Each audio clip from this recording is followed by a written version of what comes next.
guys, how's it going? So today we're working on several different projects out here around and in the cut flower garden. So I'm hoping to get just a few warm season flower seeds in the ground. We're going to start with zinnias. That's probably all I'll get done today because I've got 26 different varieties I want to try this year. You can probably see Paul in the background. He's been working on setting up the area where we grew pumpkins last year. I'm going to take it a different direction this year. It's going to be kind of a kids area in a way, I hope. So he's setting an arbor up right now, and I'll share my sketch, kind of what we're going to shoot for in that area. And then Aaron is going to be planting some maple trees nearby. Point of reference, here's the flower shed, and as we swing this direction, you can see where we planted the dahlias, and the front area here, the front square, is already planted up pretty much. That's the area Paul's working in, and then we're going to be planting zinnias along the walkway here and along the walkway here. I think that will be a gorgeous kind of alley of color. Last year I tried two other different things in the area where I'm planting zinnias today. I had cabbage early on in the season, and they were so cute. I love that look because cabbage are just pretty plants. But you know, we harvested those kind of like early summer, and then I planted some sunflowers, some sunspot sunflowers, and that was really pretty too. And I'm not even sure if we got any good pictures, or I'll have to look to see if we can show you what that looked like. And I was really debating on whether or not I should do that sunflower kind of border again, but I think I'm going to do that somewhere else. In the back of the gator here, I've got everything I need to plant our zinnias. I've got some compost to add to the area as well as starter fertilizer. Here are all of my seed packets. There are a few repeats, but like I said, 26 varieties here we're going to be planting. I already wrote out all of the tags so that, you know, it was all prepped and ready to roll. This is our setup. It's the same on both sides. So we've got 2 rows of drip tape, which means I'm going to be planting 3 rows of zinnias, one in the middle and one on either side. The drip tape has holes every 6 inches, the emitter holes. Typically you want to space your zinnias out about 9 to 12 inches, but this drip tape gets a little bit squirrely. So I'm going to weigh the ends down with bricks today. I did that on the ranunculus row, one of them over there, because I was trying to pin down some row cover earlier on. And when I pinned the row cover underneath the bricks, it happened to be on the ends of the drip tape. And that is the only row where the drip tape has not moved, not even an inch. So I'm gonna try weighing down the ends to see if that's helpful. It's just that the drip tape is so lightweight. If there's nothing on top of it, I know some people bury their drip tape, but if there's nothing on top of it, you know, the water, when it turns on and off, it of course shakes the drip tape and moves it around, and then heat does it too. It can make it stretch out, and then in the evenings when it gets cooler, it kind of contracts back. So it's kind of a fight a little bit out here. So I want to weigh it down with bricks on the end and see what happens. But typically when I plant my zinnia seeds, I just make a 1/4 inch deep trench. That's all the deep you need to go with the zinnia seeds. And then I just sprinkle them in lightly and come through and thin them out later. I did just notice though that I need to turn these on. You can actually see how much drier this one looks than the one we were just at, because the other side, it ran this morning and they were on. These are super nice. If you have this kind of setup, you can turn rows on or off depending on what crops you have. If you've got one that just doesn't require as much water, you can turn the row off for a little while and then come back through and turn it back on. It's just super duper handy. Like up to this point, I've been watering, you know, peppers and rhubarb and the dahlias a little bit, but I've had this one off so I didn't waste the water. All right guys, so what I'm gonna do is just go through and add my soil amendments. I'm gonna plant the seeds, get them all labeled, and then I'll walk you through and I'll show you every single variety that went in the ground. Here we go.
right, so these rows of zinnias are done. What I did before I came out here was I did look at all of the varieties of zinnias I had on hand, and I organized them based on height, because I have several varieties in the Magellan and Profusion series that are a lot shorter, like 14 inches tall, and then I've got a lot of the, is it Benaries, is that how you say it?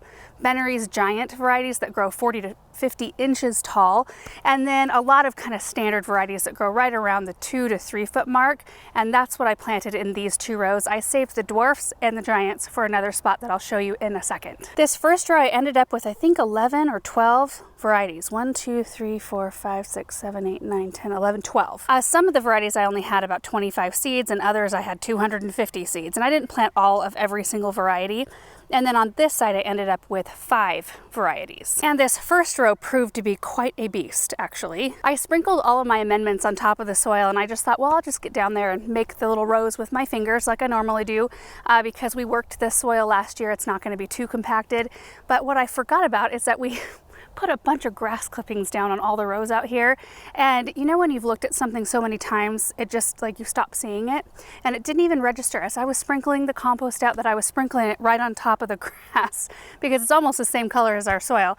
So I ended up having to pull out these big mats of grass, and it was kind of a pain. This is a perfect example. So this row I haven't done anything with, but you can see exposed soil right here. So this is what our soil looks like without, you know, much amending it, and it's not too bad. Like I can get down and work it with my hands just fine.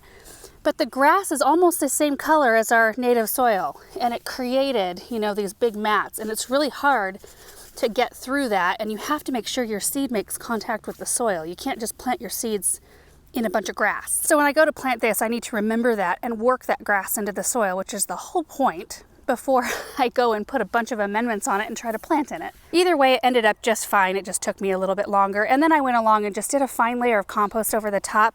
One, just to make it look nice and sharp, and then also to kind of help keep that drip tape in place, hopefully. So let's walk down this row and I'll point out the varieties that are here. So the first section is California Giants, which are bold, bright colors, just a nice mix. Then we've got Queen Lime Orange. Got quite a big section of that because I use a lot of that. Then we have Pink Senorita, which I think is a cactus type. I'm excited about that one. Then we have Cinderella White, which I only had 25 seeds of that variety. And then Jazzy Mix, which is kind of a autumnal color blend, if I remember right. And then we have Peruviana right here, kind of a warm red-orange. Then we have Cinderella Red. Then we have Senora, which is kind of a salmon pink. Then we have Envy, which is kind of a chartreuse green, Cinderella Lilac, Oklahoma Salmon, and Queen Lime with Blush. I also use a lot of this variety. I love it. And then on the second row, the better part of it is California Giants. In fact, I started that row, or ended that row rather, with a little bit of California Giants, and I wanted to start this row with the same thing so that you kind of have, I don't know, when you're standing back and looking, it doesn't really matter, but you'll see kind of the same colors starting the row off. But I do use a lot of the California Giants because they're just fun, bright colors. And then way down here, we have Cinderella Peach right here. And then Redmond Super Cactus, which is a big red one.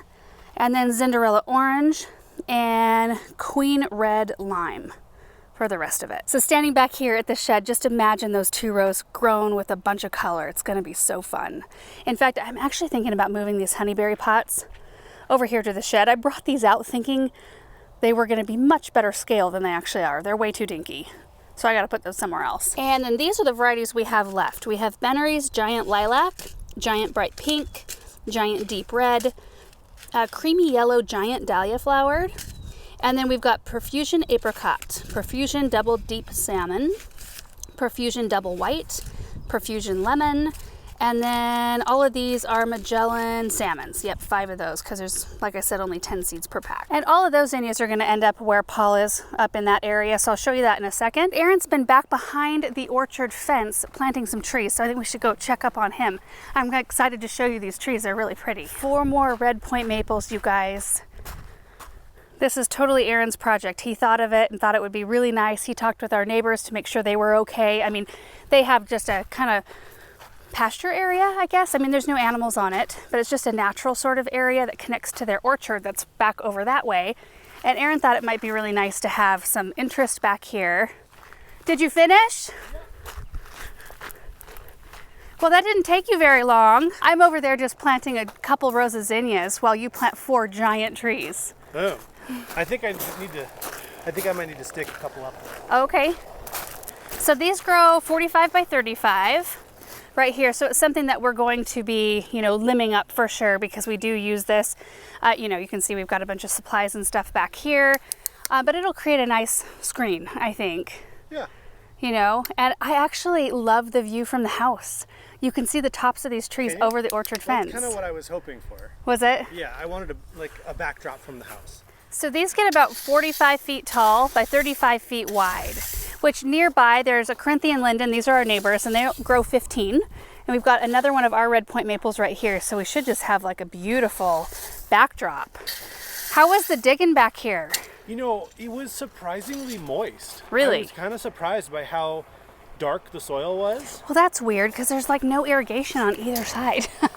This hasn't been irrigated as far as I know for the last 20 years. Well, that's a good thing then. These trees will probably flourish. Yeah, hopefully. Nice. They look really good. I still need to pay Andrews, by the way. I just stole them from the garden center. You loaded them up yourself? Yeah. And you just took off with them? Nice. We'll just take the tags. Well, let me have one of the price tags so I can remember to go down there. Well, there's 2 different sizes. There is? A bigger one and a smaller one. Did you save all the tags? Yeah, I saved all okay, the tags. good. Do you kind of wish that you had an auger to attach to your tractor? A little bit. Well, I'm going to go keep on. Oh yeah? How did your project go? Oh, good. I'm done with the 2 rows of zinnias, and then I'm going to move on to a little bit of irrigation, I think, in that front quadrant.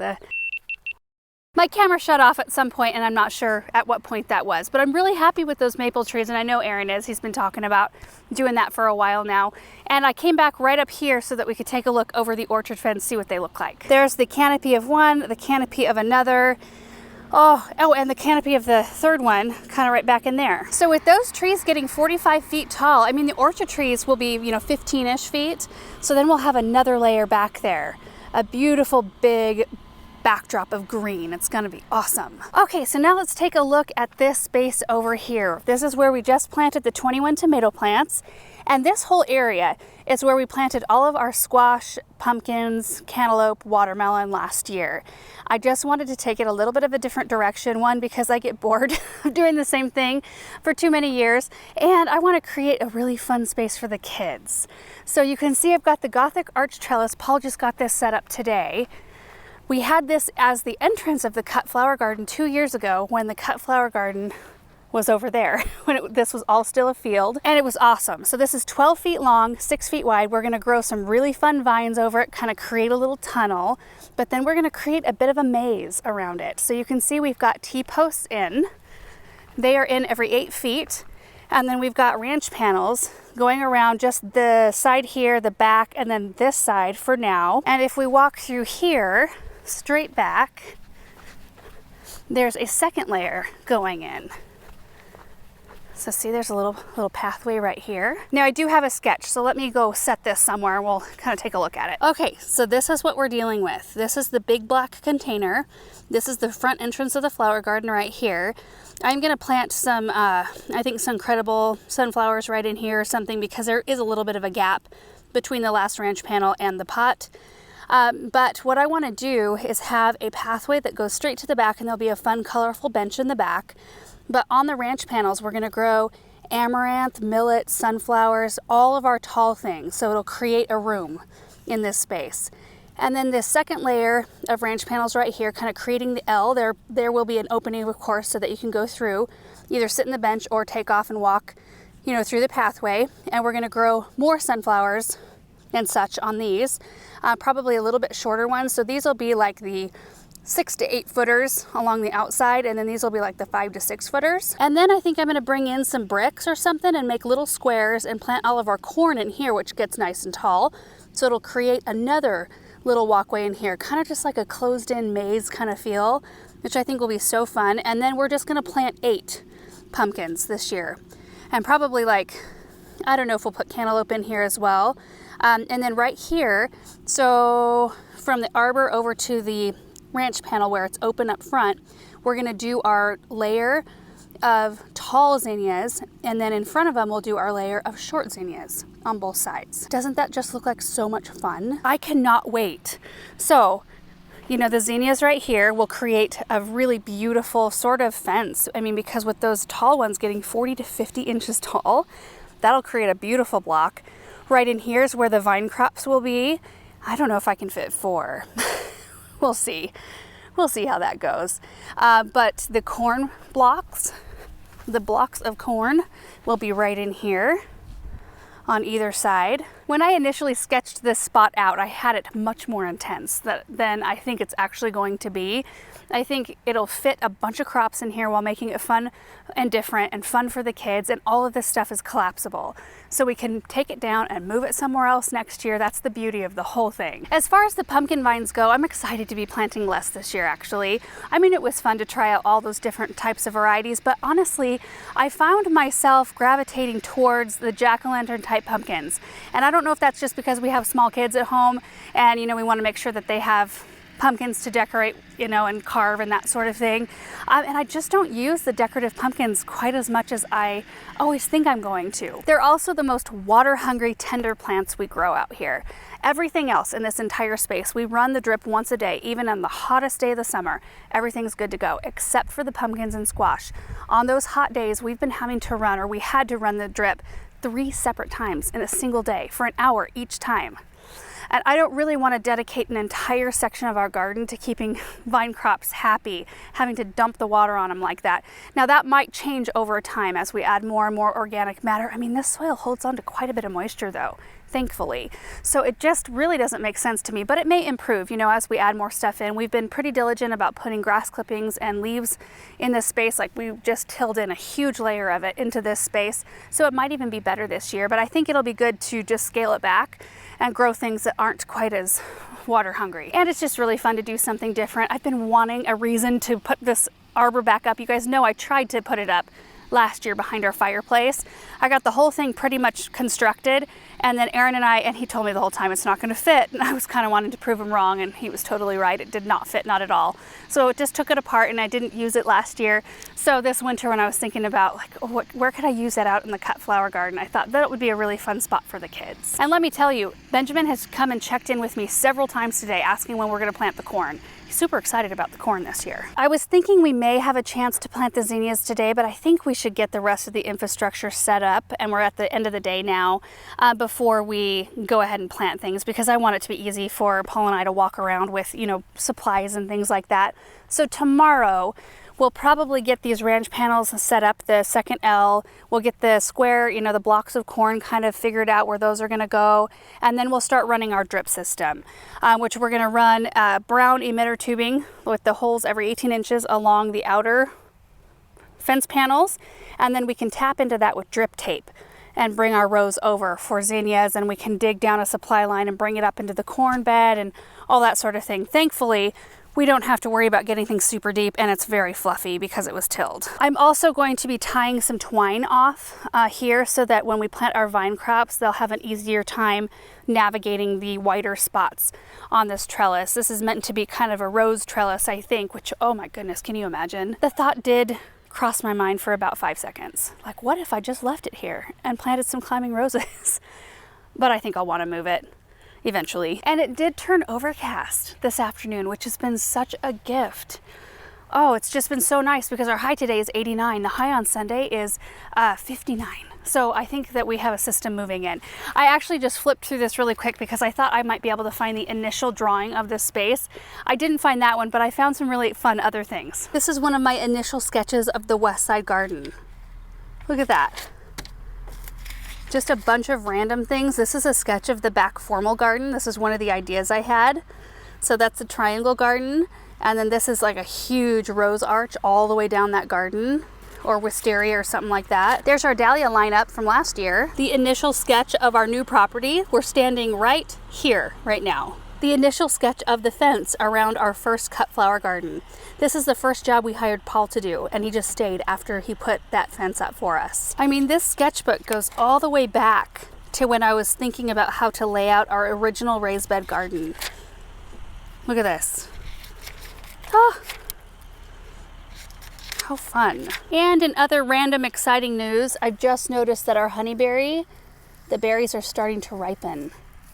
I did try one. They're not ready yet. They're super sour right now, but they're starting to get some color. That's so exciting. And that is gonna be it for today. I'm really happy with the amount of zinnia seeds we got in the ground. I mean, not all of them. I thought we might get them all planted, but to get the infrastructure set up in that space will be so much nicer just to have it done, have the irrigation set, and then we can go to town. And honestly, this spring has been so cool that it's made everything feel relaxed. I mean, today is hot, but you know, usually by now we've experienced a lot of days this hot or hotter. So it's just been a really beautiful spring, and I don't feel like in a huge rush to get everything in the ground. And a lot of our stuff I can plant all the way up to sometime in July, usually like mid-July, because we have such a long season. Typically in the fall, like it's warm. Sometimes like into October, we're still, you know, going strong out here, that we have enough time to grow a lot of the things that I like to grow out here. So we'll keep plugging away out here. There's a few seedlings yet in the greenhouse I need to get in the ground, a few seeds to plant, but you know, it is filling in pretty quickly, and I love the maples that went in today. I think that's so fun. Maybe it's more fun because I didn't have to dig the holes or plant them myself. I really like that kind of project. So you will see more of the, I don't know what to call it. Should we call it like the maze garden or the kids garden or the arbor garden, the kids section? I don't know, we'll figure out a name, but you'll see more of that here very soon because I've got all the sunflowers and corn and zinnias and vine crops, and I do have some flower like cup and saucer vines and some other things to plant on that trellis. So we've got a lot of work to do in there, and I'll bring you along for that.